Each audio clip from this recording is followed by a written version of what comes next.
Well, I'm going to go ahead and start. Maybe she'll come back in a minute.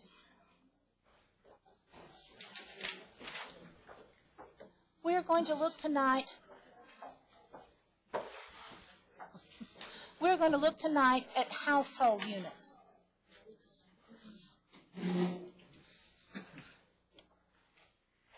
Oops.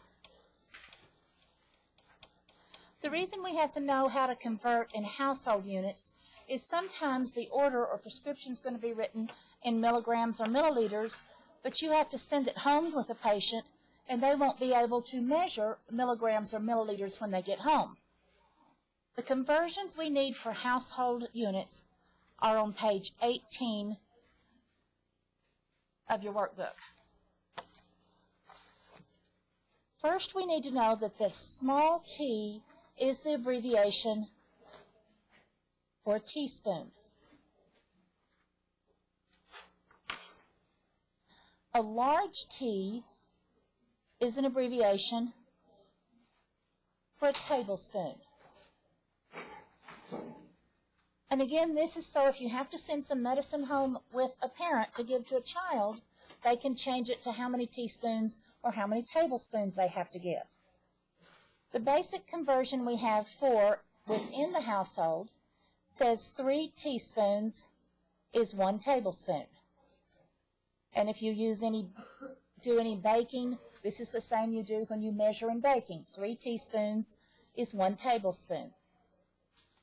Now the other conversions have to do if you have to change it from the metric system to something that a patient can take home. 1 teaspoon is 60 drops, or 5 milliliters.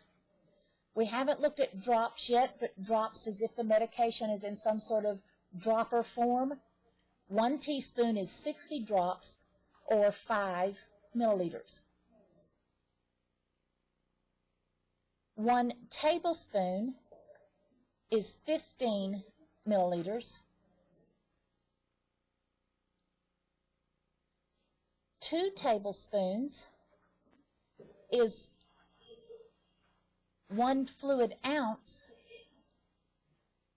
or 30 milliliters. Tablespoon. If 1 tablespoon is 15, we already know that 1 fluid ounce is 30 milliliters. So if you double it to 2 tablespoons, 30 milliliters is 1 fluid ounce. 1 cup, sometimes they write it as 1 glass, but whether they tell you 1 cup or 1 glass, this is 8 ounces, or 240 milliliters. So when they tell you 8 glasses of water today, 8 glasses of water, each glass is 8 ounces, so 8 glasses would be 64 ounces.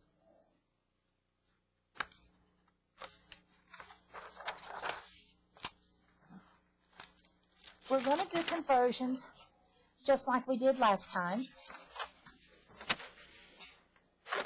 If I want to convert 3 glasses to ounces. Now some of these you can just do in your head, but it's best to always go through the method so you don't have to ask yourself, when should I multiply or when should I divide? If you write down what you know that 1 glass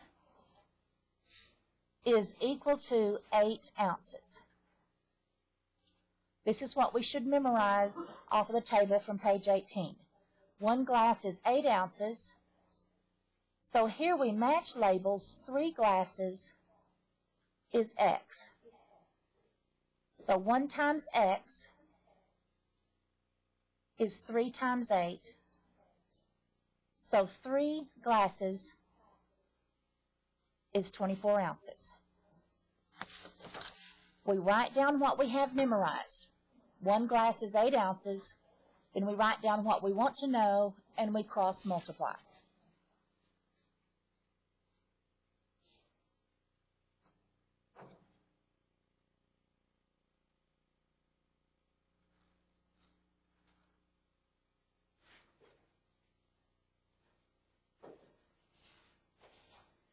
2 glasses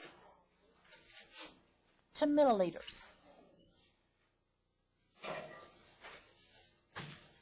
1 glass is 240 milliliters. Again, that's the conversion off the table. 1 glass is 240 milliliters. So 2 glasses, 1 times X, 2 times 240. So 2 glasses or 480 milliliters.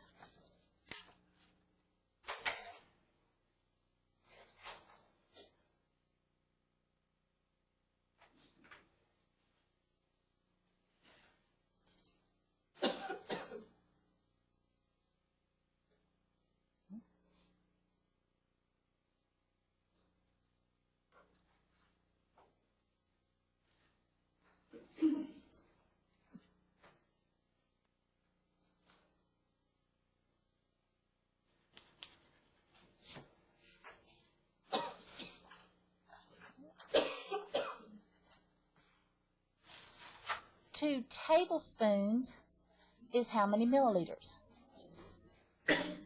This is on the conversion. We have on the table that 2 tablespoons is 30 milliliters. But if you forgot that 2 tablespoons is 30 milliliters, you could use the conversions that said 1 tablespoon is 15 milliliters. If you know it, you can just write it down. But if you had to go through another route, 1 tablespoon is 15 milliliters, so 2 tablespoons X is 30 milliliters. But again, this is one that you might just know, and if you know it, you write it down.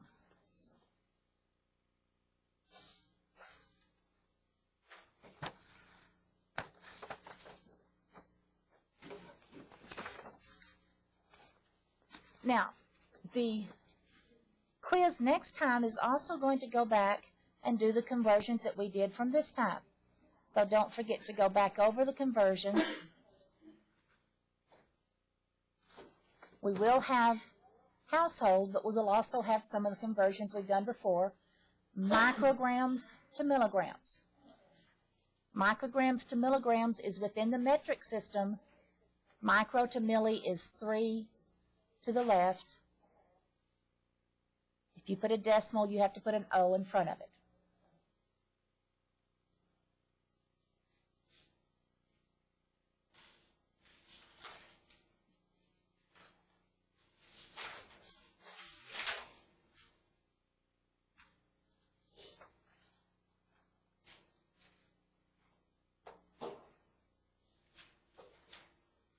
.300 micrograms. That's the one I just did? Sorry. 1.5 grains to milligrams. What's the conversion we're supposed to know from grains to milligrams?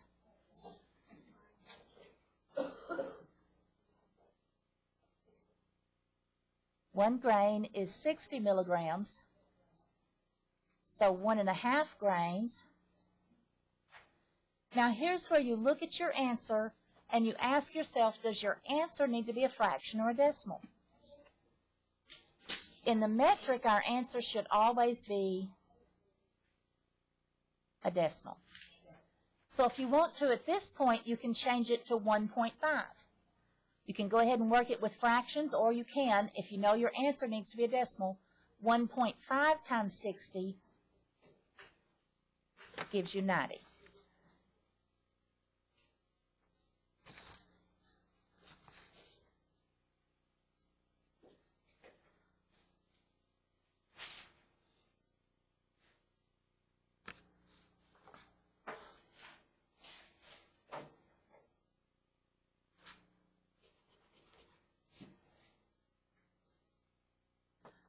.30 micrograms to grains. We don't have a conversion from micrograms to grains, so first we just have to change micrograms to milligrams by moving it 3 to the left.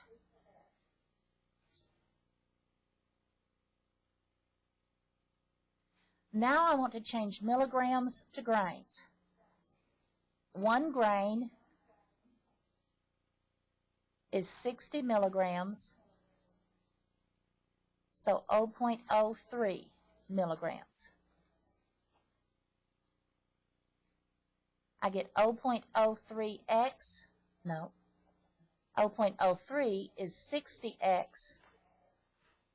Now this time before I divide, does my answer need to be a fraction or decimal? If my answer needs to be a fraction, do not go to your calculator. If your answer needs to be a fraction, write 0.3 divided by 60. Move your decimal 2 places, so move your decimal 2 places on bottom.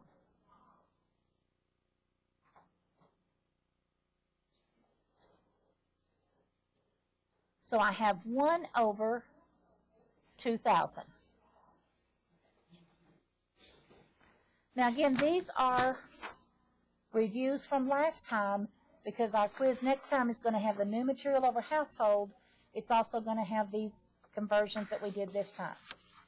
So make sure you not only look at the household conversions, you go back and look over the conversions we did for this last time.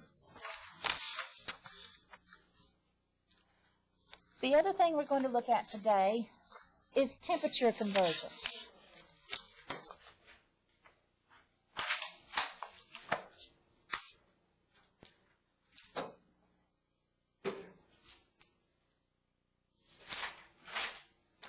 Now, there are many different formulas to do temperature conversions.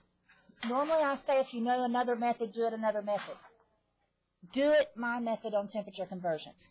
There are several different formulas, but if you learn my method, it is the easiest method. It's the easiest to do the arithmetic.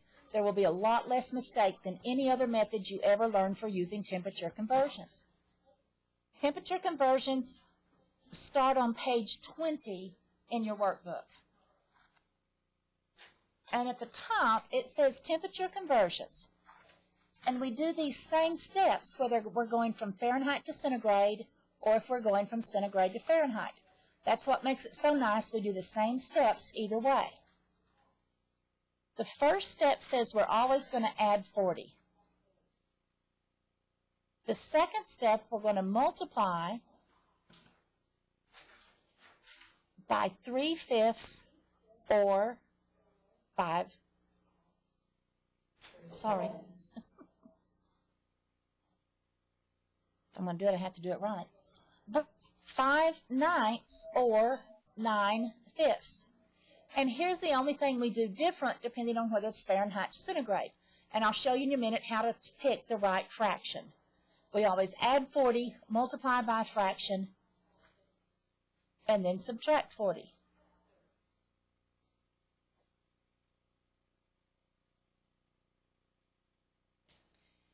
If you are going from Fahrenheit to centigrade, the fraction you use is 5/9. If you are going from centigrade to Fahrenheit, the fraction you use is 9/5.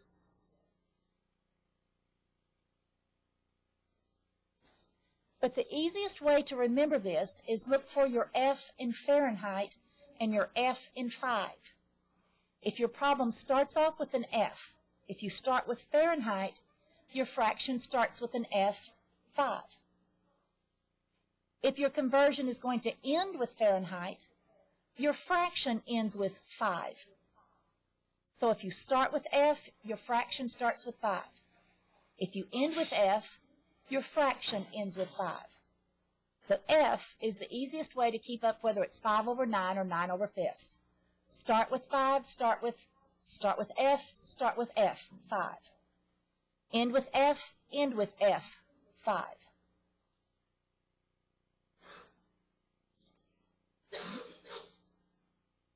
That little trick of following your F's, and you won't have any problem with this conversion. Okay, I'm going to 90 degrees centigrade to Fahrenheit. The easiest way is to just get out your calculator. The step 1 says I'm going to take 90 degrees and add 40. So step 1 says when I add 40, I get 130. And if you're doing it on this calculator, you just go 90 add 40 equals 130, and you don't even have to write it down if you're doing it on the calculator. Step 2 says to take 130 and multiply. If I'm going centigrade to Fahrenheit, does your fraction start with 5 or end with 5? End with 5. So if you're going to end with an F, your fraction ends with 5. So I've still got 130 showing on my calculator. You can't read it here. But I'm going to take the 130 times 9 divided by 5. Times 9 divided by 5, hit an equal.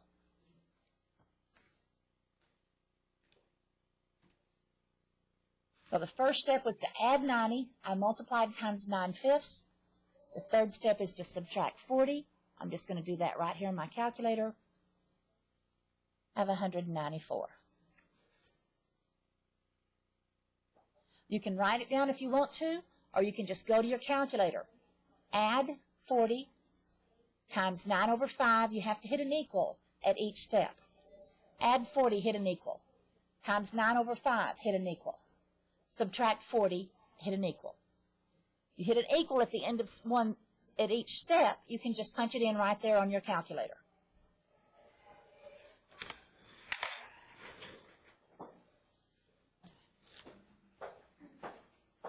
$80 degrees centigrade to Fahrenheit. Now, if I'm going to do it on my calculator, the only thing I write down is I remind myself which fraction am I going to multiply by. If I end in F, which fraction do I use? I'm just always going to write that down so I remember. I'm going to go 80 plus 40.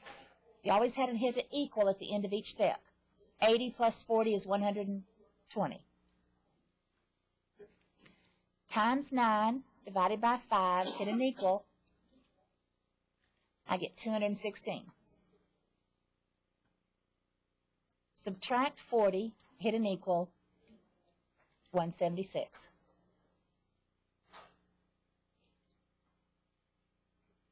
You memorize the 3 steps. You can just let your calculator do all the work here.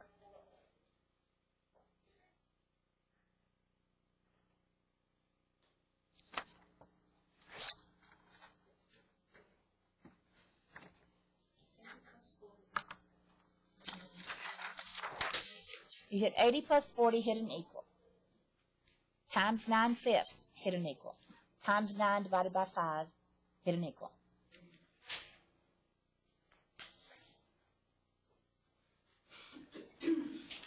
Subtract 40, hit an equal. Okay, it's remembering to hit the equal each step.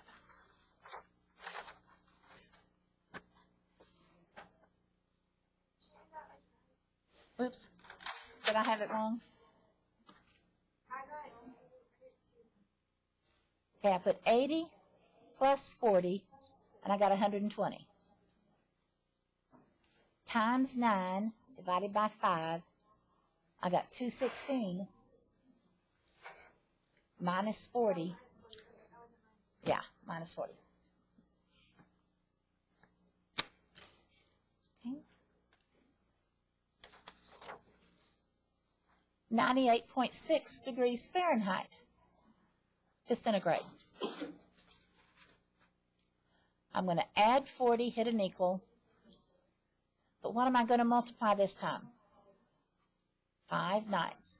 If you start off with F, your fraction starts with F. Hit an equal. Subtract 40, hit an equal. So I go 98.6, add 40, hit an equal. Times 5 divided by 9, hit an equal. Minus 40, hit an equal.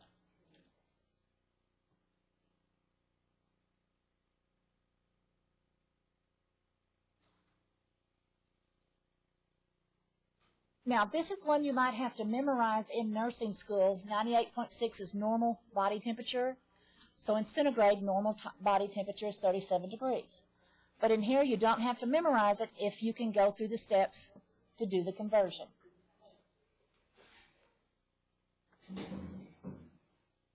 Okay.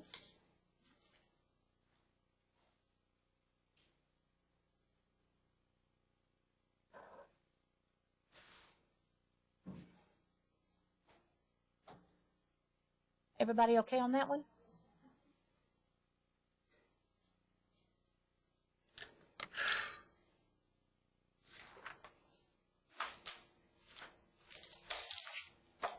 Okay. 18 degrees Fahrenheit to centigrade. You can write down the steps if you want to. Add 40. What fraction do you multiply by? 5 over 9. Subtract 40. Remember, at each step, you have to hit an equal. 18, add 40. I get 58. Times 5 divided by 9, hit an equal. 32.2. Minus 40, hit an equal, and I get minus 7.777. We're going to round these all to the nearest tenth.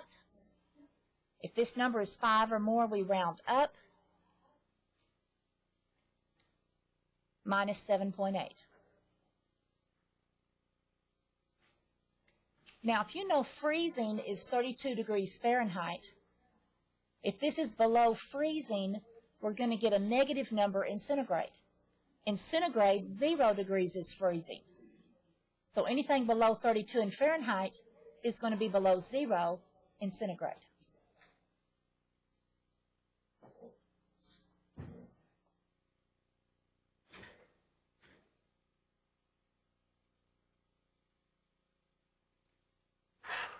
Is that okay?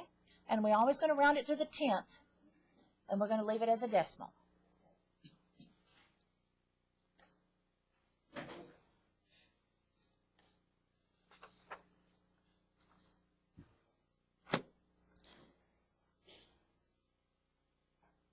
(187 degrees Fahrenheit to centigrade).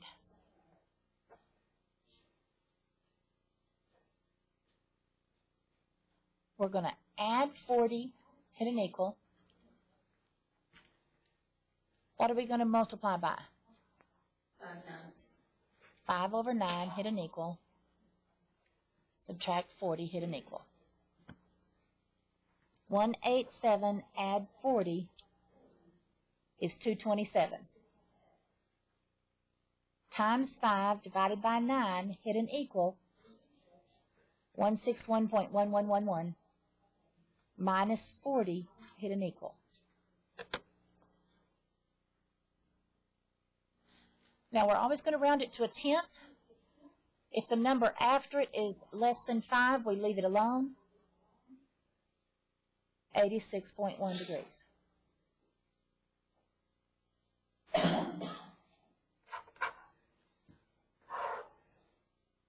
that always just understood with the temperatures around? Uh-huh. Right, right.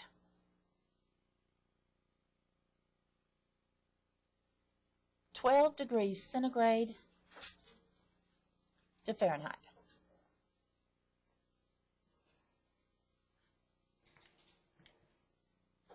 Add 40, hit an equal. What am I going to multiply this time? 9 over 5, hit an equal. Subtract 40, hit an equal. 12, add 40, is 52. Times 9, divided by 5, 93.6, minus 40, 53.6.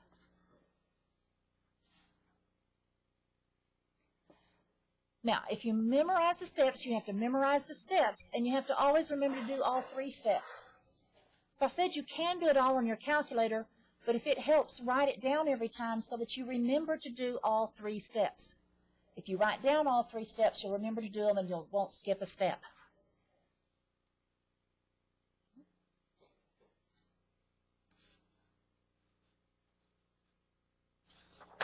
What was the answer now? 53.6. Okay.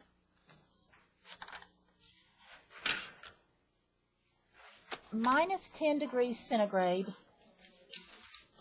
to Fahrenheit. Minus 10 degrees centigrade to Fahrenheit. Here I have to add 40. Here you have to know how to do a minus 10 on your calculator, or if you want to, you can go 40 minus 10, hit an equal. When you have a negative, if you want to put the positive number in first. The other way to do it on your calculator, most calculators have a button that goes plus/minus. If they do, you would go 10, then hit this button and it would make it a negative.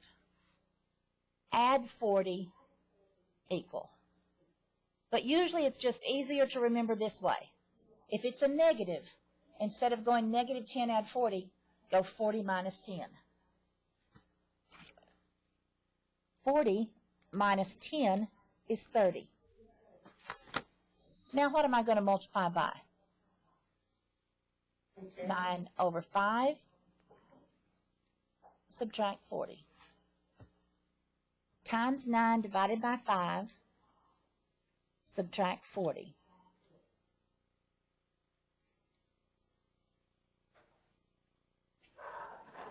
Now again, if this is negative in centigrade, it's below freezing. This is below 32.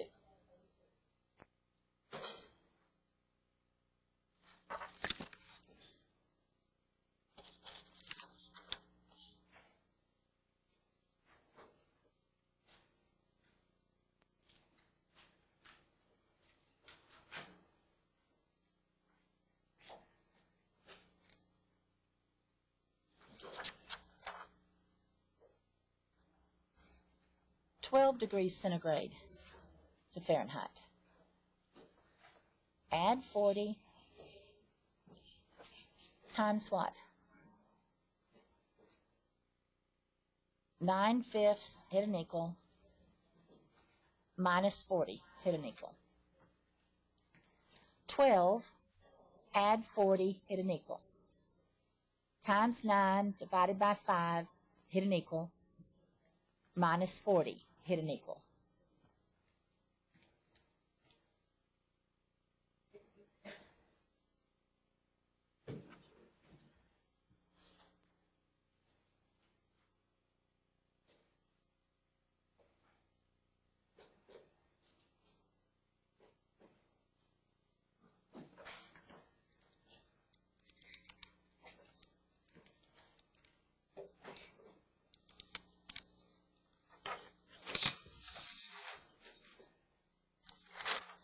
I find that students that will use this method make a lot less arithmetic mistakes. The only time they miss up on this one is if they forget a step or they forget when it's 9/5 and 5/9.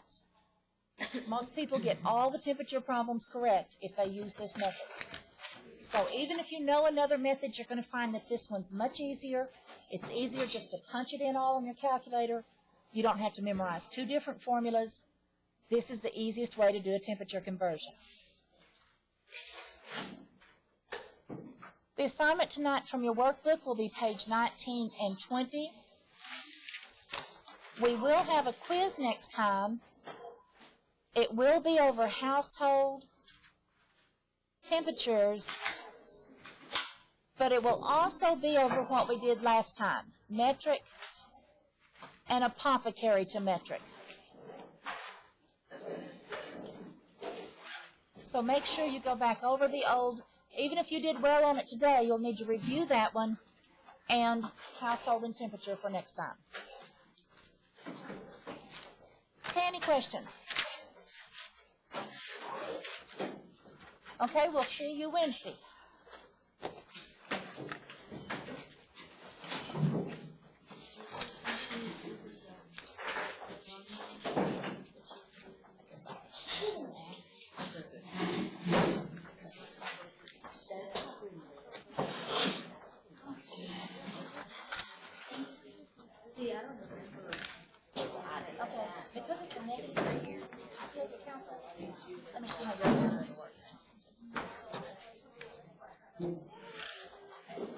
on both of them and see which one I like the best.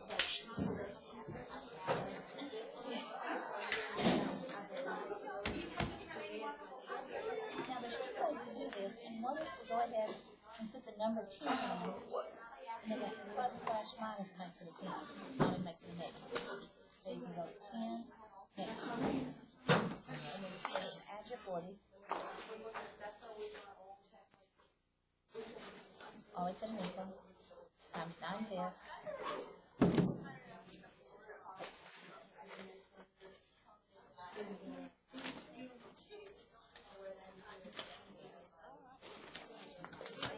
Did I have that on the 12 degrees? I have 53.6. Let me see. Oh, the minus 10 degrees. Okay. That's the reason I was thinking that way. But that was. That's right. Okay, yeah.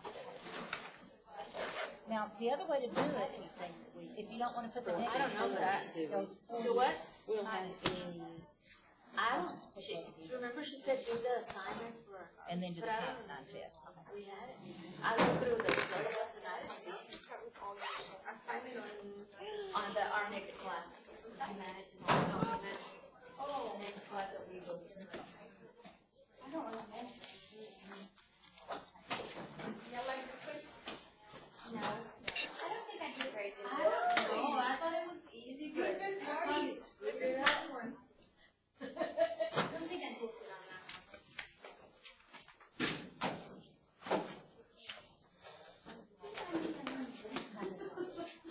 I don't think I made 100 either.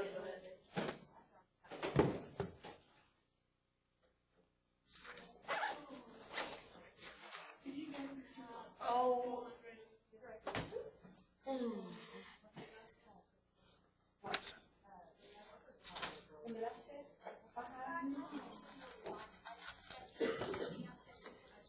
Yeah.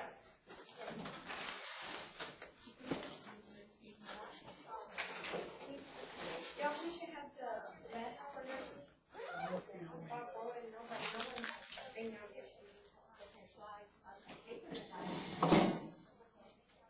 Make sure. If you know how to circle, remember, all the rings.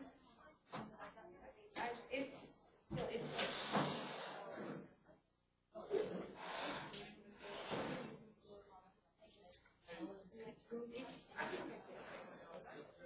we have the ones for it. For what?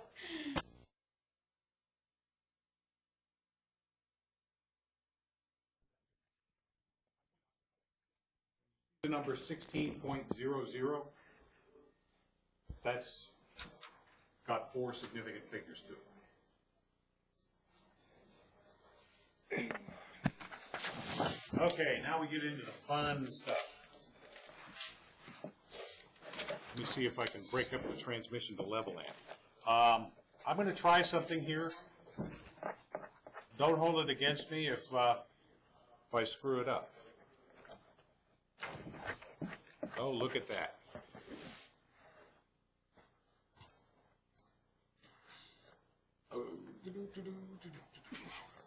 Just don't hit disconnect and you'll be okay.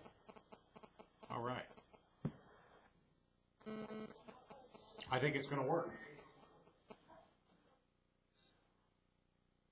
Electromagnetic radiation. Why on earth are we talking about this? Well, I talked